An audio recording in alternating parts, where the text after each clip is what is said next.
Hey guys, welcome back. Today I want to talk about camera gear. More specifically, our camera gear. So first up, the vlog cam. This is a Sony RX100 Model 7. It's a compact camera that has a 24 to 200 zoom lens on it. It's perfect for vlogging and it's not gonna kill your arm compared to a big Sony A7 III camera is.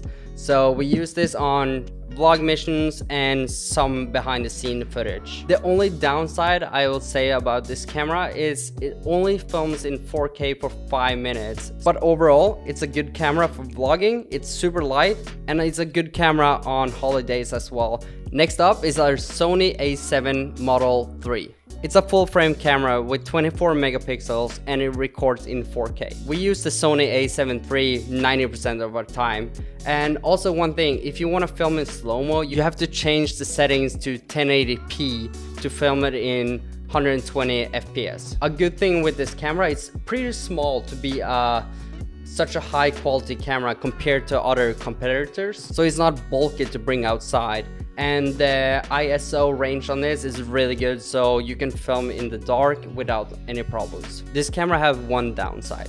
If you're filming an interview over 30 minutes, you have to restart it because it shuts down after 30 minutes. And another thing I experienced with it is when you film over like 40 minutes in one stretch, it gets overheated. So that's a little bit annoying. But I understand it at the same time because it's a lot of data that's being processed. We have actually two of those. So the other one is the filming me right now. That is a quick showing of what type of camera houses we use. So now over to our lenses. The lens I use to film this right now is a Sony A7 lens. Is a 35mm with an aperture of f2.8. This lens is absolutely my favorite lens. The only downside is that you cannot be closer than 35 centimeters to your object to get it in focus. So highly recommend that lens. And also it's a perfect lens for street photos. It gives this feel to the camera that is almost as big as this one. The next lens we have is 24 to 105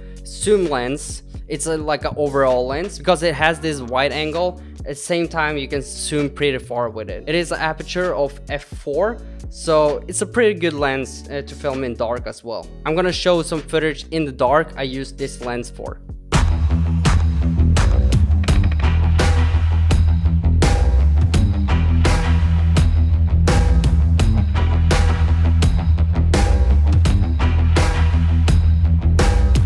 Both of the lenses I talked about is E-mount systems.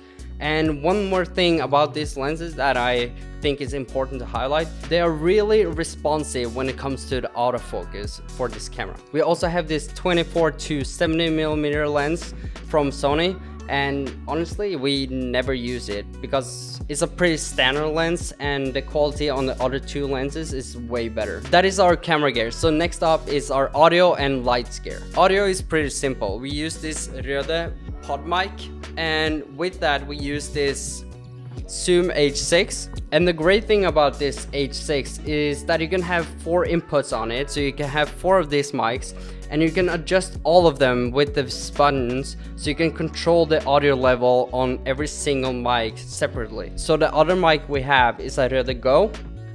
This mic is usually you just put it in your pocket and bring the wire up here. It's super nice to have on the go and it brings out really good quality even if it's super windy outside. So you can go in crowds, wind or whatever, and it's gonna pick up the audio really good. That is our mic setup. So now over to the lights. We have 2 Neewer Vita XL lights. It's basically studio lights. And those lights, we basically use them only when we're filming in front of a green screen or we wanna adjust some natural light. You can see right from this window coming on to me.